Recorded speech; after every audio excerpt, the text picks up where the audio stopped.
కొబ్బరిలో ఎన్నో ఔషధ గుణాలు ఉన్నాయని, కొబ్బరి ఉత్పత్తులు ఆరోగ్యానికి మేలు చేస్తాయని మనం వింటూనే ఉన్నాం. అయితే ఈ కొబ్బరి ఆరోగ్యం ఇవ్వడమే కాదు, ఒకప్పుడు యుద్ధంలో సైనికులకు రక్షణగా నిలిచిందని మీకు తెలుసా? ఈ కొబ్బరి స్టోరీ ఏంటో తెలియాలంటే మొదటి ప్రపంచ యుద్ధం నాటి కాలానికి వెళ్లాల్సిందే.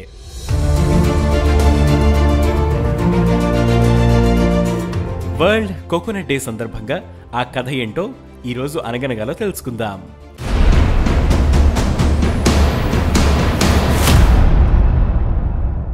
యుద్ధంలో ఎలాగైనా పైచేయి సాధించాలనే లక్ష్యంతో ఉండే జర్మనీ ప్రమాదకరమైన ఆయుధాల తయారీపైన బాగా వెచ్చించేది. 1915లో తొలిసారిగా రష్యన్ సేనలపై టియర్ గ్యాస్ తరహాలో గ్యాస్ బాంబ్స్ ప్రయోగించింది. అయితే అవి పెద్దగా ప్రభావం చూపుకుపోయేసరికి అంతకంటే ప్రమాదకరమైన గ్యాస్ బాంబ్స్ తయారీకి సిద్ధపడింది. ఈ క్రమంలో ఆ ఏడాది ఏప్రిల్లో జరిగిన ఫ్రెంచ్, అల్జీరియా సేనలపై క్లోరిన్తో తయారు చేసిన ప్రమాదకర గ్యాస్ సిలిండర్లను జర్మనీ ప్రయోగించింది. 5700కు పైగా గ్యాస్ సిలిండర్లను జర్మనీ ప్రయోగించగా వందల టన్నుల కొద్దీ క్లోరిన్ గ్యాస్ రిలీజ్ అయింది. ఆ విషవాయువు పీల్చి 10 నిమిషాలలో 1000 మందికి పైగా ప్రాణాలు కోల్పోయారు. మరికొందరు కంటి చూపు కోల్పోయారు. ఆ తర్వాత కెనడా డివిజన్ పై కూడా జర్మనీ దాడి చేయగా కొందరు ప్రాణాలు కాపాడుకోగలిగారు. ఎలాగో తెలుసా? ఓ కెనేడియన్ మెడికల్ ఆఫీసర్ సూచన మేరకు ఆ గ్యాస్ పీల్చకుండా జవాన్లు క్లాత్లను వారి యూరిన్తో తడిపి నోటికి, ముక్కుకి అడ్డుపెట్టుకున్నారు. నీరు అందుబాటులో లేకపోవడంతో వారు ఇలా చేశారట. ఆ తర్వాత జర్మనీ మరింత తీవ్రమైన విషవాయువులతో గ్యాస్ బాంబ్స్ తయారు చేయడం మొదలుపెట్టింది.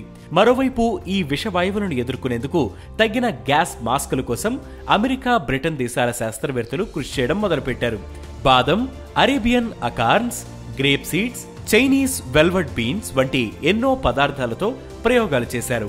అయినా ఫలితం లేకపోయింది. ఇక అలాంటి టైంలో వారి దృష్టి భారత్పై పడింది. 450 బీసీ కాలంలోనే భారత్లో నీటి శుద్ధికి కోకోనట్ చార్కోల్ను వినియోగించారని తెలుసుకున్నారు. కొబ్బరి చిప్పలను కాల్చడం ద్వారా ఆ బొగ్గు తయారవుతుంది. ఈ కోకోనట్ చార్కోల్పై ప్రయోగాలు చేపట్టిన శాస్త్రవేత్తలు దీనికి విషవాయువులను కట్టడి చేసే గుణం ఉందని కనుగొన్నారు. ఈ లక్షణం ఉందని తొలిసారిగా నికోలై జెలెన్స్కీ కనిపెట్టాడనే వాదన కూడా ఉంది. ఏది ఏమైనా కోకోనట్ చార్కోల్తో గ్యాస్ మాస్క్ తయారు చేయడం ప్రారంభమైంది. అయితే ఈ కొబ్బరి చిప్పకు కొరత ఏర్పడడంతో యుఎస్, యూకే దేశాల మహిళలు ఎక్కువగా కొబ్బరికాయలను కొనుగోలు చేసేలా ప్రోత్సహించాయి.